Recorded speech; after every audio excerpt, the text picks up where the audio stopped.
I think we're live. We are live. Yes, we are live. I just want to monitor it on this. Let's see if anyone shows up.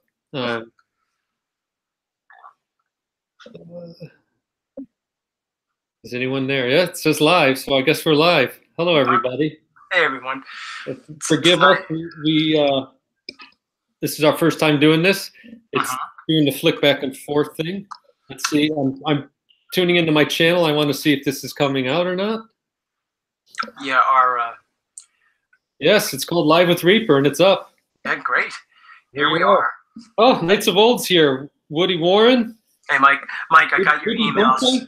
Joker 68. It looks like we got some people here, so that's good. I don't see the chat on the right-hand side, so I'm going to set my phone up to kind of monitor it. Yeah, I don't see the chat either. But for Knights of Old, Mike, I got your emails. I'm going to get back to you later tonight. Good. I read most of the email. Great email. So I'll get back to you later on. For everyone who doesn't know, this is my crude attempt to host tonight, and I got Anthony to come on with me.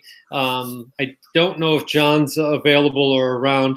Nick, for those who don't know, is not feeling well. I think he got a touch of the flu. I think he got a little bit of the VU flu. That's a horrible strain. It is a horrible strain, the VU flu. Yeah. You get an uncontrollable urge to buy Action Comics #1. Thank God I didn't get that. So we're going to try to run things from here. Looks like some of the people have found us. 8 people. Yickety Yakety just signed on, and there's Gorilla Grodd. The Gorilla Grodd? The Gorilla Grodd, it looks like. Kevin R. Hello, Kevin. I don't know you, but welcome. I don't know how long we'll go with this. We'll see. There's only 2 of us tonight, so we have a lot to talk about. Maybe we could try an hour. That's unless little Reaper starts barricaded through that door. Crazy. Maybe he'll help loosen things up. No, he never does. He makes things worse. So, well, anyway, everyone, if you do get a chance, drop Nick a line and wish him well. I think that'd probably cheer him up a little bit. You won't insult him with cash.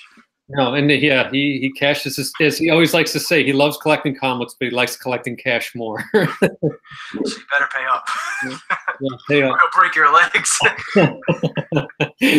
So this past weekend, I did see Into the Spider-Verse. I went with my son, and what you think, Pat?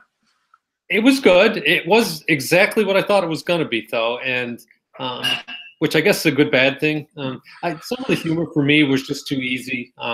I find that in comics too.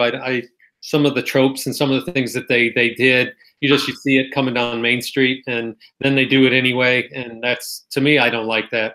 The cartooning was good for the most part, I think, in the forefront, but I don't know for anyone else, and maybe this is just the theater I saw it at, but the backgrounds to me looked like it was the 3D, and I didn't have the glasses on. It was like blurry, and I swear I saw the red and blue lines on the edge of things. Maybe that was a style that they did it in, and then chat, you can call me out on my ignorance if that's the case. But it was decent. I could have done without the Peter Porker. I just thought that was just kind of a sight gag, and I don't know. I guess I get it. I'm not a Kingpin fan, so. I never even knew Peter Porker was a character up until maybe a few years ago. I always thought that was a porn star actor. That would make a good porno movie. Yes, yeah, he could even wear the suit. But I know that it's a comic book and that it's fiction, and that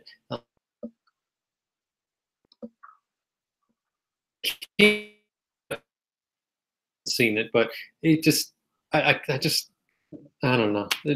I've never been a Kingpin fan. I just think he's a big fat guy. I don't understand how he's able to stand toe-to-toe. Or the fights with Prowler, and he's just a guy in a suit, so when they punch him in the face, his jaw would get broken, his head would cave in.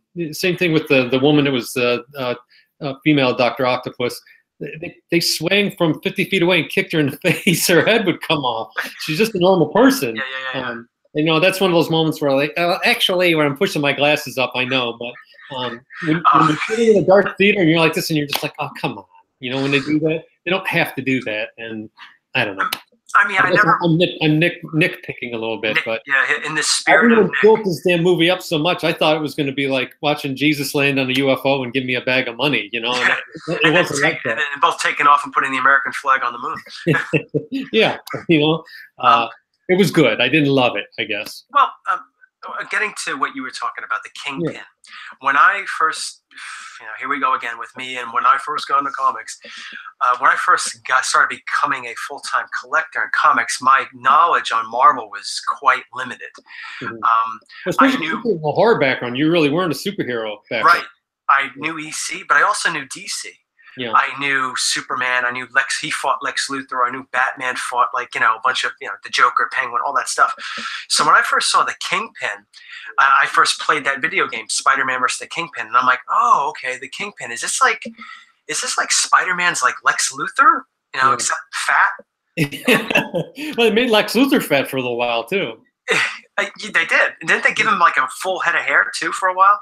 Well, yeah, but I mean, early on, Lex Luthor was a fat guy. Yeah, right. Yeah, right. He was. That used to be a status symbol of being wealthy, I guess, when you were heavy.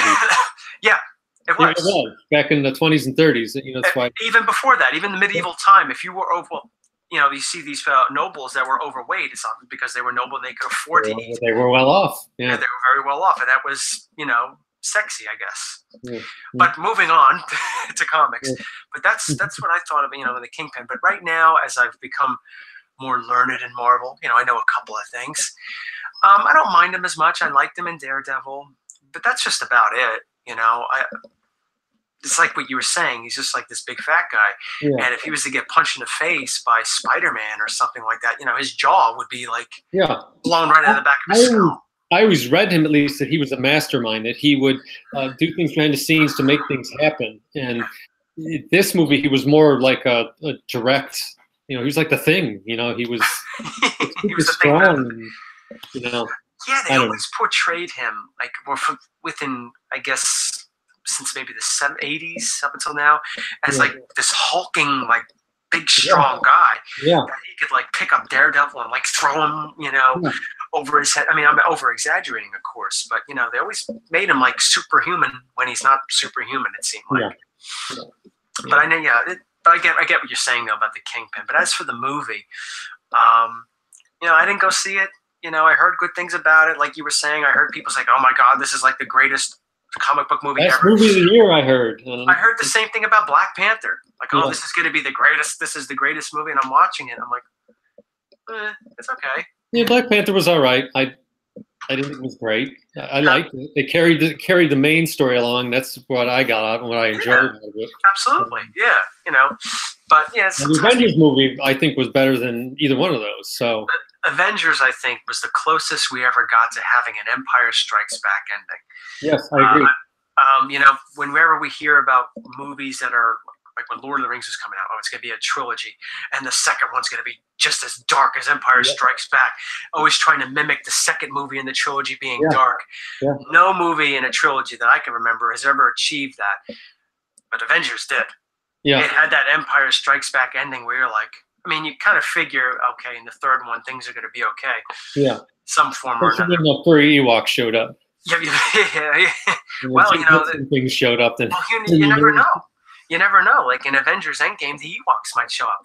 Doesn't Disney own Marvel and Star Wars? Yeah. You might see some Ewok action. No, I'm just teasing.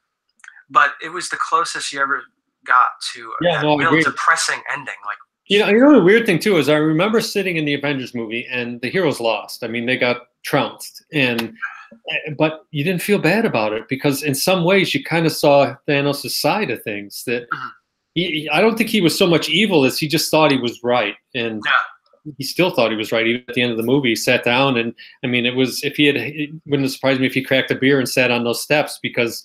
It was like that was the end of his long project. Takes a big beer and uses one of the Infinity Stones to crack.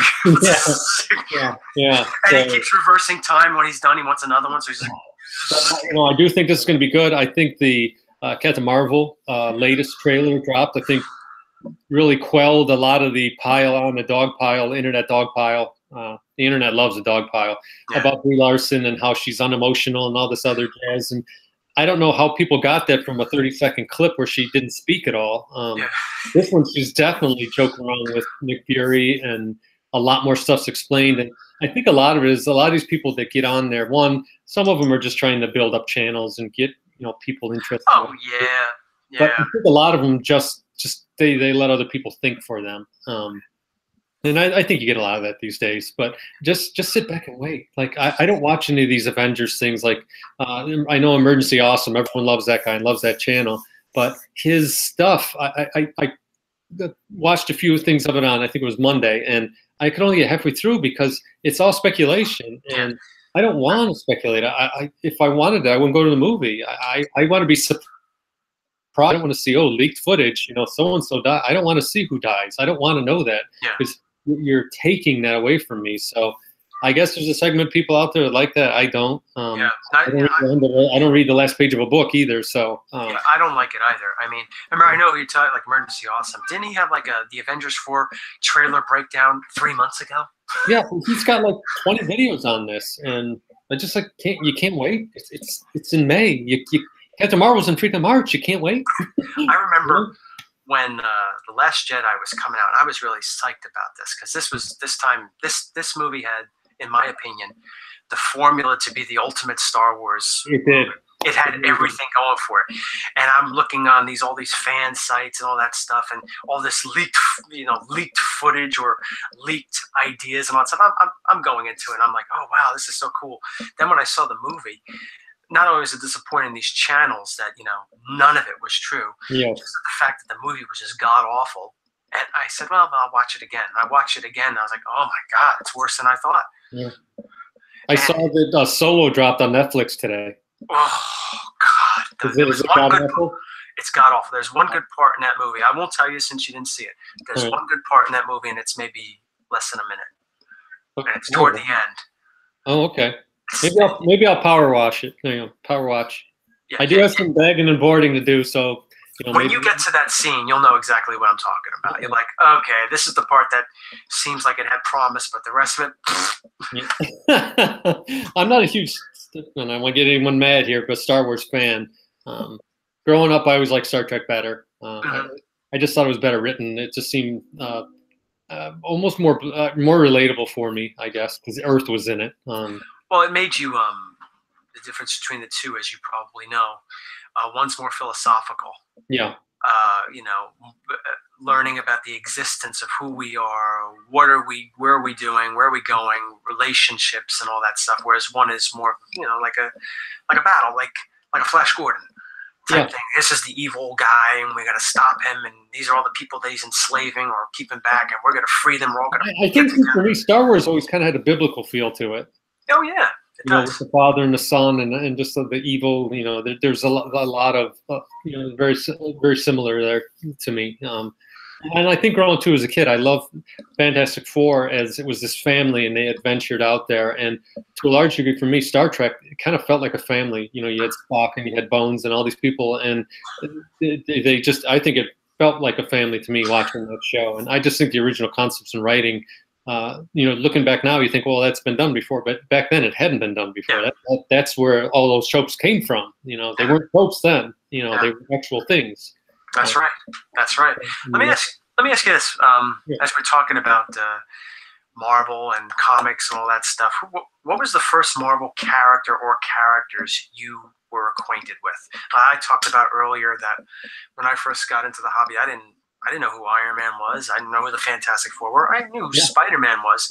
But all the other characters, I had no idea who the X-Men were. It's great that you asked because it's one of my first videos. It's if anyone that goes to my channel, it's called How I Became Luther Manning. And that was a ways about a year into my collecting, because I remember first holding and looking at a comic book the summer of 1974. It was kind of a rainy day. We were under my grandma's porch, and my cousin used to come down, and my mom would watch him in the summertime. He had a stack of these things. I didn't know what they were. It turned out they were comic books, but they just looked like magazines to me. And most of them were coverless, because he was like a year older than me. So he was, 6 years old. I was only 5. And he, I remember the first image I ever saw was a page of Swamp Thing #7, and it's where he's climbing up the side of the glass building. That's the first comic book image I ever remember seeing. And I remember, I couldn't really read back then because I hadn't gone to kindergarten yet. But that summer, I actually learned to read before I went to kindergarten. Oh, wow. And I would, just because when my an adult would read to me, I could follow as they were reading the words, so I pretty much just memorized every single word instead of learning the way you're supposed to learn with letters and all that. So you don't need that stuff. You don't need that no. You just memorize the entire language by sight. Hey, I know how to read Swamp Thing 7. What do you know? Yes, I can. And then I remember there's key things that happen when you're a kid, when you're first collecting, and you can't ever have them again. Like you learn about what reprints are. You don't know what reprints are. That's a reprint. I found that out when I was collecting the EC glass. The other thing is you realize there's two different companies really back then. There was DC and Marvel, because after a while you're reading, you're like, I never see, why isn't the Fantastic Four ever hang out with Superman? You don't realize that there are two different things, and that's a thing. And then you realize that there are heroes and there are villains, and there's this whole universe that they built. And when that all opens up for you and that light bulb goes off, it's just, I'm envious of people that have never read a comic book or even like a graphic novel, and they get to experience that moment. You're almost jealous of them in a way. Well, it's like that moment of discovery that you can't rehab that. And I'm so lucky the way I had it. And that next day, my grandma, I think it was like a weekday, she went out on a Saturday and she bought comic books for my brother and I got Kazar. Kazar #5 was or Kazar for those of you that like to say it that way. Who knows?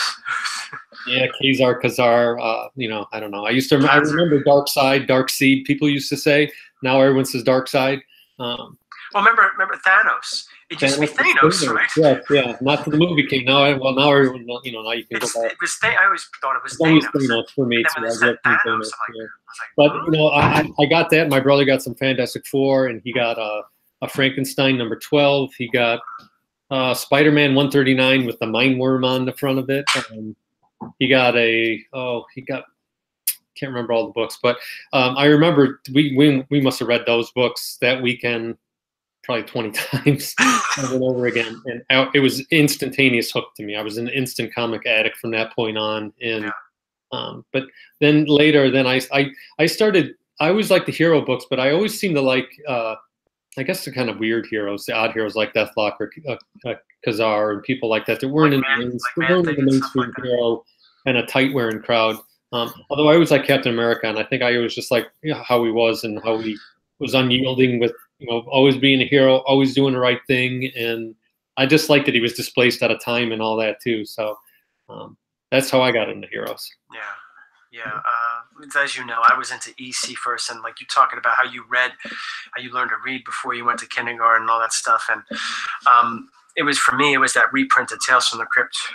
It was Tales from the Crypt Gladstone Publications #3. Yeah. That was a reprint of Tales from the Crypt 39, and I forget what other book. I think a crime or a weird fantasy. I don't remember, but that was something that I just read over and over and over again. Your first hero book was the adaptation of the Batman movie, wasn't it? First one, yeah. I remember I was sitting in the lobby we were waiting for the Batman movie to start. I saw that. I asked my mom if she'd get it for me. She's like, yeah, all right. I read it before the movie started. I saw the Joker fell off the tower. I was like, oh, well, that's thanks. That's okay. But I never had a desire to read another book. Like, I got to get another Batman book. Yeah. Or I got to look up for, these other things. No, but it wasn't until that HBO show where I'm like, these are comics? These sort of stories are comic books? Yeah. I always thought comic books were like, superheroes and Superman, all that stuff. Yeah. When I started reading some of these, I'm like, oh, holy shit. Yeah. They're doing like embalmings and all this stuff. This is right up my alley. And so when I started reading some superhero books a couple years later, I liked Days of Future Past because it had like that, had a more of a raw storytelling. But when I went back to look at some of the reprints of X-Men 1 through 10 or 20, I'm reading them and I'm like, these are really fucking stupid. Well, yes. If anyone that hasn't read a Silver Age book, they need to go back and look at those because. And I say that I don't mean that in a negative way. Like I'm just jesting. Like anyone who likes X-Men #3. No, I'm just playing. I know we were probably already got like 3 or 4 thumbs down. Oh, I'm sure. As soon as I saw, But I'm just saying there was such a controversy. What? No, Nick. Oh, what? Nick's on? Nick's on the other channel. Hang up on these idiots. But the point, like what I'm saying, is like after reading the ECs, it's such a different monster. Yeah. Than some of the superhero stuff. You could tell that in the 60s and the 50s they were really trying to steer away from anything like that because of the comics code. Yeah, there was like 30, 40 comic companies before 1955, and after 1956, there was only like, 7, something like that. So, a large majority of them went out of business or completely changed their business. And this is a question. This is a question maybe for DS Comics or maybe even Knights of Old. With the seduction of the innocent. We hear a lot about EC, the Crime 22 photo, the comic that the guy held up, and EC titles. But, you look at some of the other horror books at that time, like Black Cat Mystery and others, like Horrific. Weren't they? Did they get any recognition during this time? Like, okay, we showed the Exhibit A, EC, Exhibit B, Charlton, and all that stuff. Yeah. I'm just curious. I think Atlas took a big hit. There was a bunch of companies that. It went out almost instantaneously because they only probably had 4 or 5 titles. Because, some of those Chamber of Chills covers, I forget what numbers. I'm not good with numbers with those titles as maybe DS Comics and others. Yeah. But the Black Cat Mystery, the one that I know DS Comics, his big book, where the guy's jaw's melting off, that's a pretty graphic cover. And the other ones where the zombies kissing the woman and he's like, about to give her the tongue and she's like, pulling on his back and part of his back is coming off. That's some. It's rough. That's rough. That was in the spinner rack right next to Superman, and, and the Horrific one. It's funny, the Dell comics were at the same thing. So. You're reading Uncle Scrooge and you're looking at Horrific with the guy with the bullet wound in the middle of his head. Yeah. I don't know. I look at that stuff now and it just what a thrill it must have been for those kids back in the 50s to go into the Five and Dime or the drugstore, and that's what was on the rack, But there's a lot of charm in those golden age books. Like, really is. The covers now are good, but back then they were just. It was the only way they could really get your attention and grab you. So they really had to knock it out of the park every month. But even those early detectives, excuse me, they had that noir feel. Yeah. Even though the artwork may not necessarily be considered. Some of the early Batman stories were rough. He carried a gun. I remember one panel where there's a guy laying in bed and Batman's got the gun on the guy, and it's just like. That's the bait. Batman should have stayed like that. Yeah, he should have. That would have been fun. But then he dropped the gun for a smile and Robin. Mm-hmm. But even those were good. Yeah, Detective 30. I know that I agree. Robin gets a lot of heat. Like, this is, back before Batman. Batman was still good after Robin. And, those stories were great. One of my favorites is Detective 40. Some of those panels of Clayface where you see the close-up of the mask. I was like, damn, this is creepy.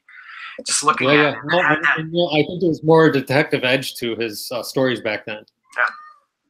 I can't tell the difference between Batman and Detective Comics today. No, I agree. If you look at the Batman and Detective of the 70s, when I would read those, I only read Detective because they were more interesting stories.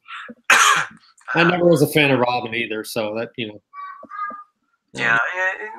enjoyed him on the TV show, but not so much in the comic books. If I'm a villain and that kid jumps out in front of me wearing that outfit, I don't know if I could punch him. So I guess you just add it to the list of crimes, endangerment of welfare of a minor. How old was Robin supposed to be? 15? I think he was younger than that. I think he was only like 14, 13. I think it was Batman 92. I could be wrong. Where they had that infamous panel of Batman and Robin in bed. Where Bruce Wayne's going like this, getting ready to stretch, and they're all about to get ready. Putting a move on him. He's putting yelled, "Oh, I'm so tired." He's like, "No problem, Dick." It was just so bizarre. Like I said, there was a certain. If you look back, everyone seemed to have a word back then. Even the Human Torch, you had Toro, and Captain America had Bucky. You go back to any of these, Bucky has certainly grown up, hasn't he? All had that little sidekick character. Yeah, yeah, you're right. Well, Golden Age, I'm sure Knights of the DS. There's tons of examples of these in the older, Golden Age comic books, and I get maybe it's just more acceptable back then. Did Sandman have a sidekick? The DC, the Kirby Sandman? Yeah. No, I don't think so. Flash and Kid Flash. Guys in there, though. There was a real big one and then a little tiny weird-looking guy.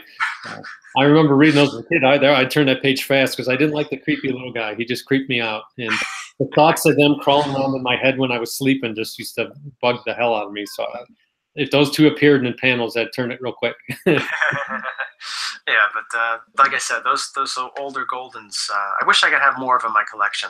Yeah. They have a charm that you can't. Not to diss anybody that collects new stuff, because it's not what I want to do.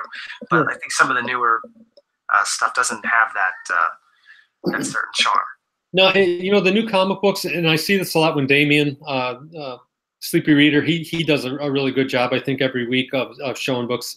And it's a lot of new stuff, and he still reads DC. He occasionally read Marvel, but it's mostly DC and independent stuff. But when I see him doing the stuff on there, these things are like, they're cinematic. And the biggest difference is the page quality that they use, and it's the coloring. The coloring is just, it's amazing. I mean, some of these books, the artists don't even bother drawing background anymore. They just say the colorist is going to throw a bunch of themed colors behind them, and I guess it works. I know it's not my favorite, but I think that's, to me, is one of the biggest differences that I notice. And now, when I'm bagging and boarding, I'll go through and I'll look through one of my old newsprint books, and I'm just like, how the hell did I read this? And did it always look this way, or is it just degraded? But it just, the colors are, because they use that little dot process to where there's really no smooth color. It's just a series of, dots. And it just, I don't know, it's a different experience now. So I read now mostly Silver and Bronze Age. I read them on an iPad.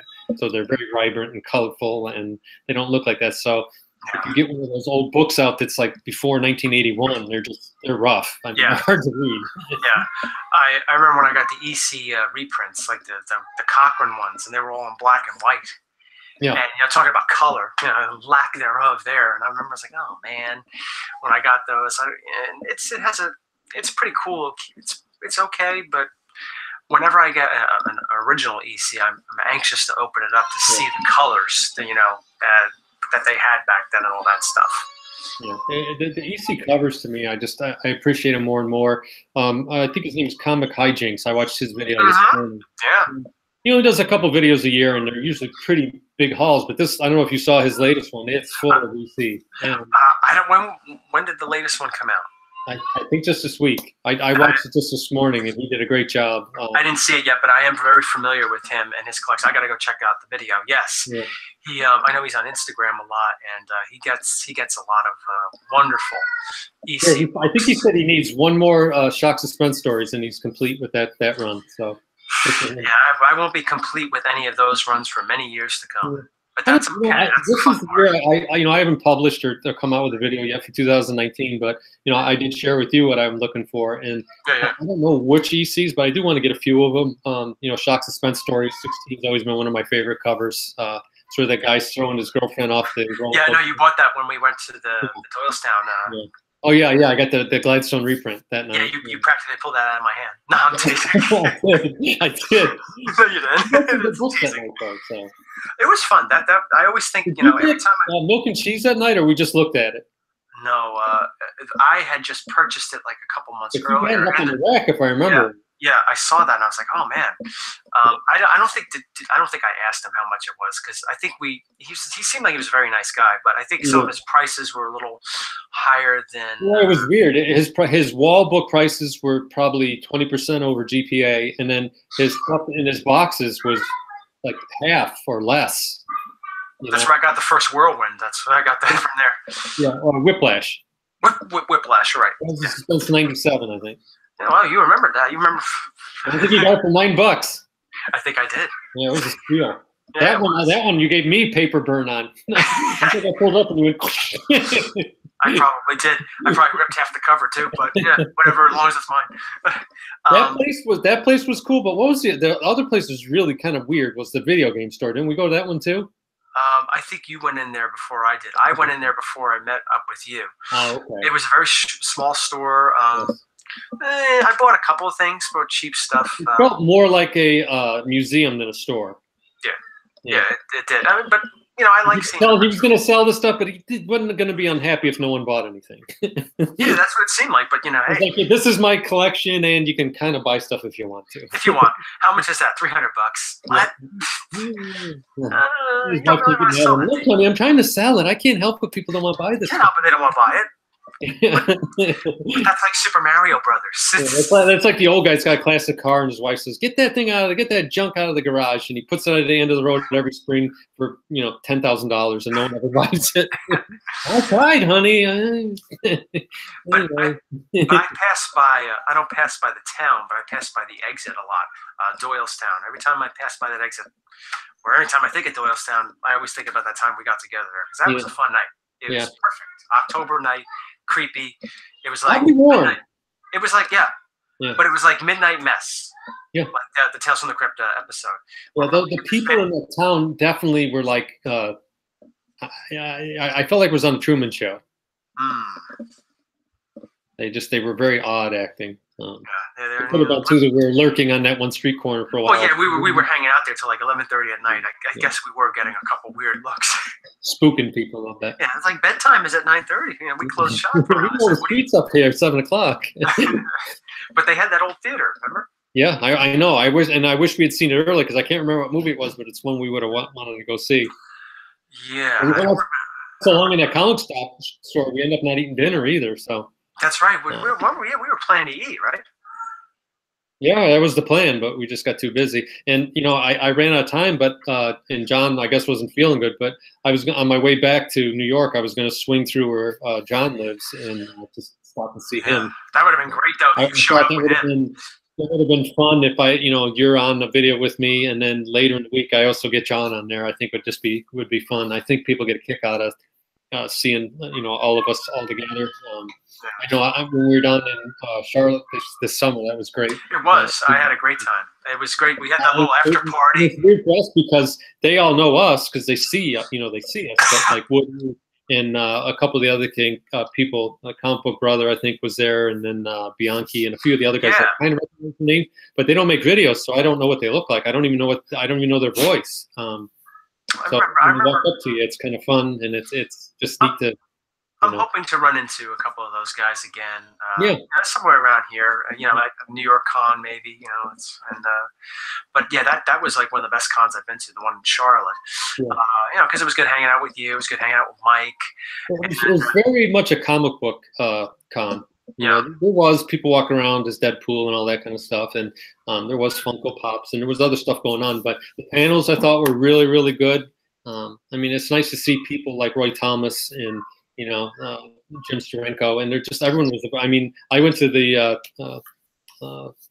what's his name, Bob Hall and Chris Claremont, and they were both approachable. I've heard a lot of bad things about Chris Claremont being arrogant and all this other stuff. I don't know. I talked to him in the hallway for about 5 minutes, and it was. Yeah, he's actually. My experience with him was nice. When I first got back into the hobby and I went to go meet him, I was like, went up to him and I said, "Oh, one of the first like superhero books I read was Days of Future Past." He's like, "Oh, what a story to start out with." And I was like, he's smiling and joking around with me and all that stuff. Yeah, you did mention that. I think one of your videos recently. And I was thinking, how bizarre that's the first X-Men story you read, because part of that story was you had to know so much of the backstory. So when you must have been like, what the hell is this like this every month? What's going on? I learned the backstory from the X-Men cartoon. I was see at that time. That's what got me interested in going into superheroes, along with collecting those cards.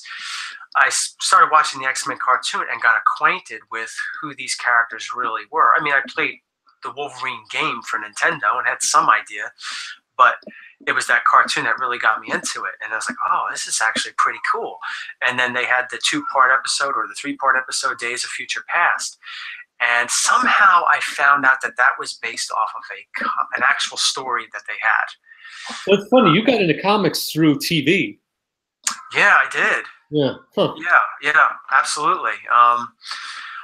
Through HBO, through the Fox network, the Fox Kids and all that stuff. But Yeah, and even with the movies like Superman, that's the first superhero I knew about was Superman. And Yeah, it's funny as you go back, and we're just so blessed to have these movies that we have, and even a bad Marvel movie now is still better than anything we had back then. But that's all we had. Like I remember in the first X-Men movie how jazzed and excited I was, and yeah, they didn't wear the costumes, and they played with the story and the backstory, but you were okay with it. It didn't matter. I mean, I used to like to watch the little bit of Spidey on the Electric Company. Yeah, I could imagine. imagine. That the stories were incredibly stupid. It's like, that's the guy you read about. Look at it. He's moving around. He's in a costume, and everything always ended the same. He'd throw a net on them instead of webbing. I guess it was supposed to be webbing. But I would trudge through awful Electric Company, which was garbage, just to see that, I don't know, minute and a half of Spider-Man, that Spidey, they called it. And then there was a live-action Spider-Man show, which was god-awful. And I watched Wonder Woman. I didn't care. The Hulk was probably my favorite of the TV back in the 70s. It was probably one of the better TV series, but back then that's all you had. Yeah. And like with me, all we had was that Punisher movie with Dolph Lundgren, the Captain America movie from 1990, the Fantastic Four movie by Roger Corman. That's all we had. Yeah. And I remember back when I was really into superheroes, hoping that there'd be a Spider-Man movie coming out or an X-Men movie. That wouldn't come for another 10 years. Even something as silly as I can remember watching all 3 hours of the Macy's Day Parade so I could see the characters near the very, and they used to say, "Oh, Super Spider-Man coming next," and it was just some idiot in a puffy suit. But that's all we had. It was either comic books or idiot in a puffy suit on the Macy's Day Parade for 5 seconds, and you would watch 3 hours of stupid marching bands and people lip syncing Broadway shows just so you could see 5 seconds. Maybe in your head and you're a kid, it was like validating what you did, but you would do anything to see a hero. I mean, I would watch cartoons that were kind of superhero, like Thundar the Barbarian was totally, or I'd watch the Herculoids, or even Johnny Quest. There's parts of that were like superhero, and I love that stuff. I still do. I bought the Johnny Quest set. It's fantastic. Well, when that X-Men cartoon came out, when you saw the previews of it, you just knew it was something special. Yeah. You knew it was on for a while. I didn't watch it because I think that was in the 90s. So it was the early 90s. It lasted I was already, 4 years. Doing the guys. The adult thing, Yeah. I mean, I got married. I built a house. I had started having kids. So I was out of comics probably by, I'd say, summer of '93. I was done. I mean, I couldn't do it anymore. The whole leaf field, the whole implosion. I was gone, and I didn't come back till 2013. So. I remember that. Did I tell you the story about the substitute teachers? I was at my high school. It was around 1993. I guess I told him that I was into comic books, and that was my freshman year of into superhero comic books. And he's like, "Oh, really?" And he brought in this small box of all Cable #1, like 10 of those, Venom Lethal Protector, 10 of those. And he's like, he said that, hey, these are going to be worth money someday. And I was like looking at them. And of all places, I read this article in the Wizard magazine where they were sort of saying like, well, people were sort of stocking up on all these comics and it may not be such a good idea. And I guess I just said that back to him. And he's like, oh, no, these things are going to be worth a lot of money in the future. And, I don't know about that. But he was into it because he thought, like, because of that boom you were talking about, like, the death of Superman, Image Comics, Liefeld. Oh, this is like, they were producing comics, When I saw Rob Liefeld on TV for a jeans commercial, that's when I'm like, all right, I'm out. Really? I don't remember. Oh, wow. Yeah, he got a huge contract. I think it was with Levi's. Did he screw them over? Well, I don't know. But I never had a problem with Liefeld. I mean, I know people rag on him. Well, people rag on him. I never cared for his art. I didn't like his characters. I did buy some of the stuff because I had a feeling that it was going to be worth something someday. And I'm glad I did. Yeah. Some of the stuff did turn out to be worth quite a bit, but it's the hobby's just changed so much. I've been collecting now since for almost 50 years, I guess. So it's fun to see now, and I still do like to stop by the comic shops to see what young people are buying, or younger guys are buying, and it's interesting. Just the way it's changed so much, but it's still there. And a lot of people calling for the end of it, but I don't think you'll ever have the end of it. I just think it's such a it's definitely an all-American medium, and I don't ever see it going away. I mean, it's going to evolve and it'll be something different, but. Well, with that being said, Yes. so where are you in the hobby now? Oh. So Well, I certainly am buying a lot less. I think I did what a lot of people do. Is there a reason why, though? Is there a reason why I'm buying less? Why are you buying less now? Well, when you first come back, the first thing you do is, when you're older, you have more disposable income, say, or you should. Hopefully, you do, and you start remembering. You get nostalgic, and you get that happy feeling. Like maybe when you were in your teens and in your 20s, you could only buy 5 or 10 books at a time. Well, I can remember going to cons, or like I did that one video after I went up to or went to Buffalo, and I hit about 2 or 3 spots, and Mike and we got boxes of comic books, and it was euphoric. And you get all that stuff, and there's the rush, and then you get done with it, and you start thinking, and you're like, well, it's not that you made it to the top of the mountain, but you kind of did, and you got all these things that you wanted, and you're not any happier. So then you start realizing that maybe it's just going out there and like a drunken sailor buying everything wasn't what you really wanted. So then you start to refine and you start to focus. And I think I talk a lot about this in a lot of my videos, and some of my comments too. People would say, you got to stop talking this way. You're going to kill the industry. But I never really have been in it for the money aspect of it, an investment, and I'm still not. I mean, yes, I sell comic books and I slab them to sell so I get more money, but I take all that money and I buy more comic books with it. That's what I've done. I shared this with you and Nick and John offline before, but since I've come back, I haven't taken a dime out of my pocket to buy anything. Everything is funded by my war chest, I call it. Everything I sell, everything I do is just to generate more for the hobby. And I mean, even I got a stack of trades back there. I can't wait to dig into and read.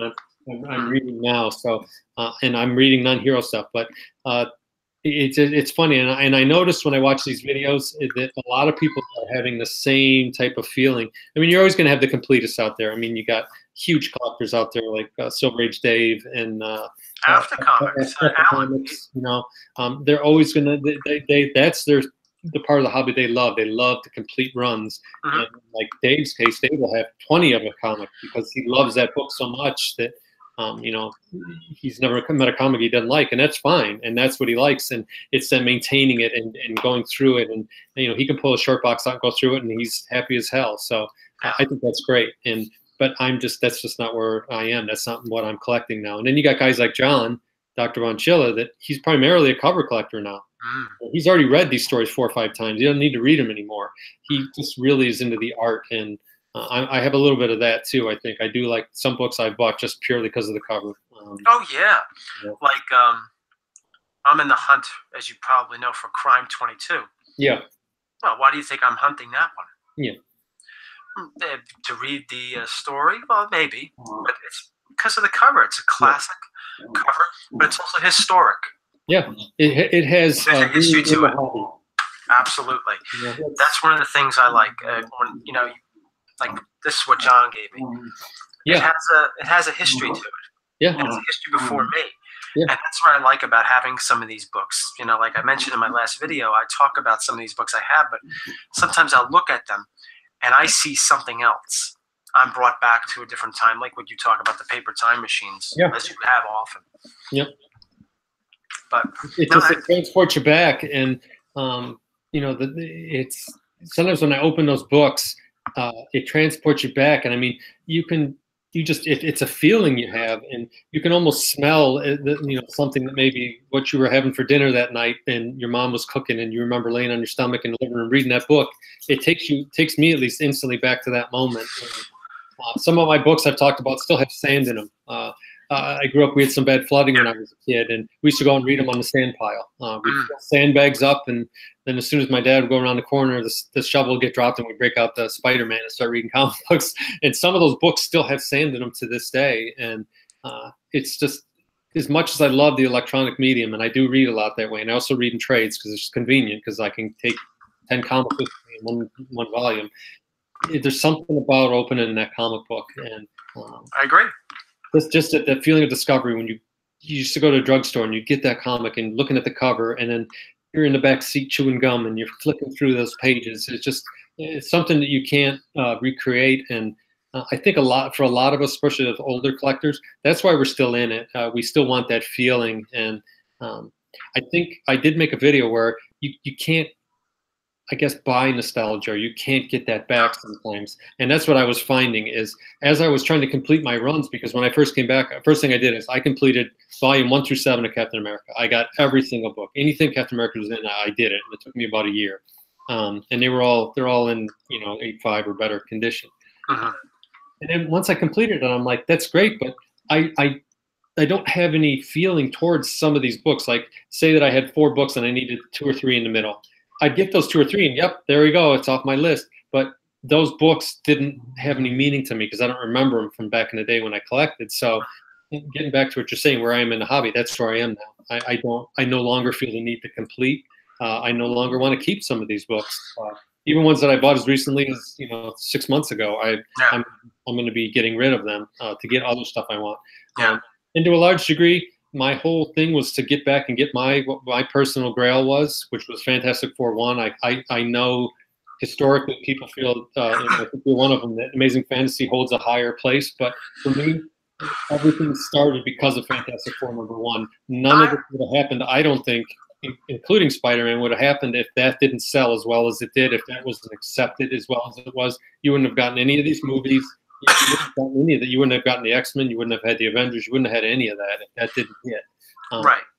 So for me, that was my grail. And once I got it, I just, not that I'm done, but unless I upgrade that copy, and I don't know that I will, because I like the lineage of it. It was, the Scott Johnson. Scott Johnson, buying that helped him get his Amazing Fantasy, and it's just cool, But there you go. We each have our grail that we search for, and sometimes these are key books, right? But there's a meaning behind them. Like what you just talked about, Fantastic Four 1. You brought up Scott Johnson. I've listened to his videos about the meaning of Amazing Fantasy 15, how he came across that. It's not just like, hey, look at that video. Like, anyone hasn't seen it, go check his channel out. It wasn't just one of those things like, hey, look, I got Amazing Fantasy. It was something else. He talked about his whole journey to getting to that point and when he got there and so forth. That's what it's about for a lot of us. Yeah, and of course other things too. I mean, and when it comes down to it, I do call these comics satellites sometimes because they're always in orbit. If you want them, you can always get them back. So any of these books that I sold, I can get back. Like you sold a bunch of books to get Amazing Fantasy. I did. Once replaced a bunch of them. So they're always out there. And for a lot of these guys that say they own these books, you're only going to own them for a short time because they're going to blast off. They're going to go back into orbit when you go, and unless you're going to be buried with them, which I don't know.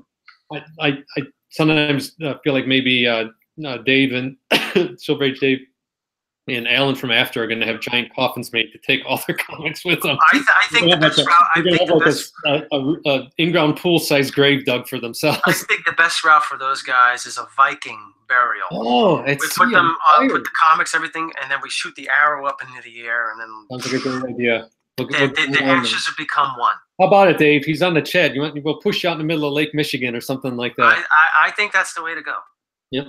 All right. That make it happen. I'm gonna make it. We're gonna make this happen. You come to me for the arrangements. I'll make it happen. We'll start a GoFundMe for it. It's no charge. I'll get some lighter fluid. We gotta wait till he's dead, though, right? Yeah. What was that? We gotta wait till he's dead, right? Yeah. Okay. Oh. Yeah. That's you, Dave. However you want to go. It'd be like, hey, you don't really need all these copies of Incredible Hulk 181, do you, Dave? You don't mind if I take a couple? The boat will sink. I'm just doing you a favor. Here, we'll bury it with the True Believers, Incredible Hulk 181. It's the same thing. So, are you actively buying something this week? No, it's like what you were saying. I'm at a point in the hobby where I got Amazing Fantasy 15. Does that mean I'm done? No. I got Crime Patrol 15. Now, some people don't realize how meaningful Crime Patrol is to me. I mean, it's I can't really verbalize it any better than some of the videos I made about it. It's just such a meaningful book, and like some people might say, "What's the big deal about that?" It's the fucking Crypt Keeper. Yeah. It's because of the Crypt Keeper I'm in. Yeah, exactly. And when I'm in this hobby and I think about having the Crypt Keeper, I feel good. because this is something that really is meaningful to me. You know, we collect things or we do things that make us feel good, and this, you know, it's important to feel good. It's important to have that, you know, euphoria. That it is. You know, to a certain degree. Not to where it gets out of hand. Yeah, I don't mean to poo-poo the guys that are in it for the investment reason, because no, not at all. I applaud them. They bought a book that they found at a local show for $15, and then they send it to CGC. It comes back a decent grade, and they sell it for like $800. I think that's great, and no, I do. That's why they're in the hobby. That's fine. And you know, some people say, "Oh, that's bad for the hobby." Maybe it doesn't affect me any. Now, one thing that I don't like is that these prices on a lot of these books have been driven so high that by that type of activity. So, like, you know, I've been chasing after Hulk 1. Well, it's gotten to the point now to where I want that book, but 2.0's selling regularly for over, you know, $9,500, $10,000.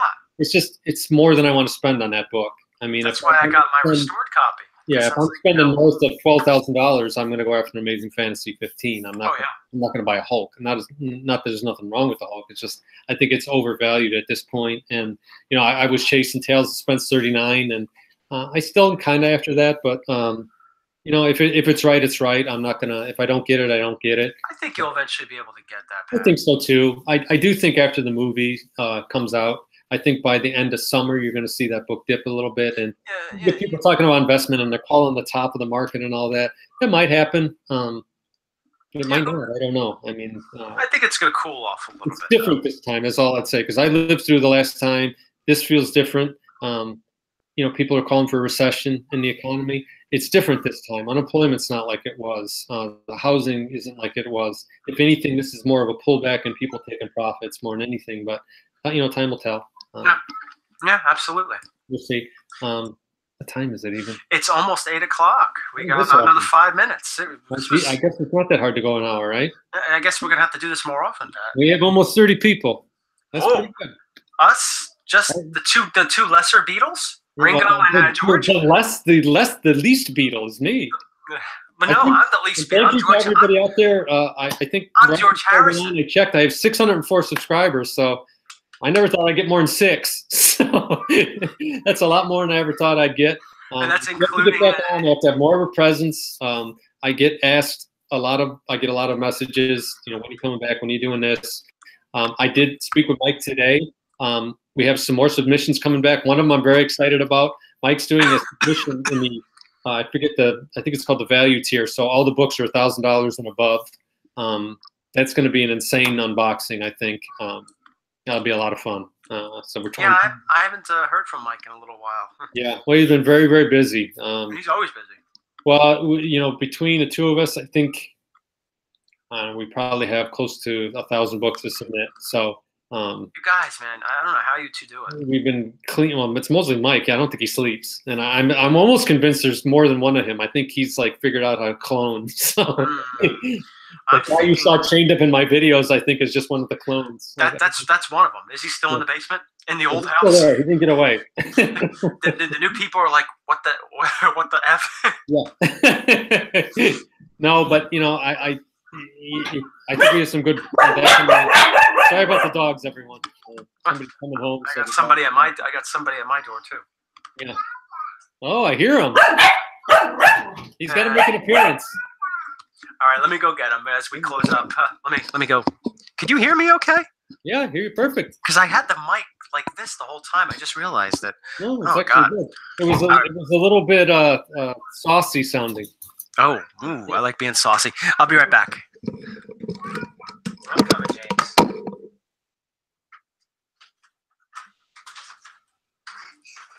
Oh, here he comes. James? I've been meaning to ask you, has his new catchphrase, is that worn off, or is he still saying it? He still says it, but not as much. Say hi to Patrick. Hey, buddy. Say he's got the doggies. Remember, you like doggies, right? Yeah, they left. My daughter came home, so they don't care about me. They're after her. When does your daughter go back to college? She's going back Friday. Okay. So it I'm starts actually leaving Friday for a I know. I have out of town. So have a safe trip. Yeah. I actually have. I was hoping Ed would be on because I have a layover on next Tuesday in Atlanta. I'll be there for 5.5 hours at the airport. So, Ed, I don't know. Is he in Atlanta or is he? I know he got a job, but I didn't know if he had left. I spoke with him last night. I think he's going to be in Atlanta. I think at the end of this week or next week. Oh, But he's in Salt Lake. I think as of today, I think he's in Salt Lake because right. he's teaching at the University of Salt Lake City. Yeah. James, can I have that, please, buddy? So Thank you. I was hoping if he was around, that'd be cool. Like we could catch up and catch lunch or something. If he's not going to be in town. Well, well, we have. If you're ever down this way, Patrick, you always let me know. East Coast Comic Con's coming up in a couple months. Yeah, Mike told me today we have in the Rochester area. There's one called Flower City, and I think he's going to set up at it. I'm not sure if he might or not. I may actually just have our own sale, local sale. A lot of the guys that are pretty big collectors, and I set up at a show. It was this fall. Mike and I both did. Mike did very well. I don't think I brought the right stuff. I think you either have that bleeding edge new stuff for the young kids or 1967 and back for the older guys. And I had stuff that was late silver, early bronze, and I don't think I brought the right stuff. But Mike cleared out about 10 boxes that day. So I'll bet he did. he's got tons of stuff. It's a drop in the bucket. So he may set up at that show, but I think at my shop, where I do my business, I may on the weekend. I think I'm going to have a few comic sales. Okay. All right. It'll be fun. If I do, I'm going to do footage of it. We'll probably do a video. You got to do footage. Do footage. That was something that we unfortunately didn't do when we went to the Heroes Con. We didn't. I think what it was is that was my first really big con I've ever been to, and we were running around. I don't know if you remember. We bought so much stuff that week. I was with you the whole time, Patrick. Yeah. Believe me, I remember we were going back and forth. It was fun. I had a great time. Yeah, I did. We sort of left the women behind. Yeah. What's that? We left the women behind. Yeah, well, that was nice that my wife, because we had family down there, she was able to let me in the whole time, and then your wife and Mike's girl there, they were got together, and that was nice. Yeah, poor Jen. She had no idea what she was doing, but. Yeah. But she was a good sport because we were there the whole time. Almost got a horse out of the deal, though, if I remember right. Oh God, please! That's another story. But I'm hoping. I wish we could read these guys. But the next time we get together, Patrick, we got to go to another vegan restaurant because that was awesome. Yeah, it was interesting. Oh, that's for everyone. Loved it. No, I'm vegan. I don't do anything animal. What word? I say,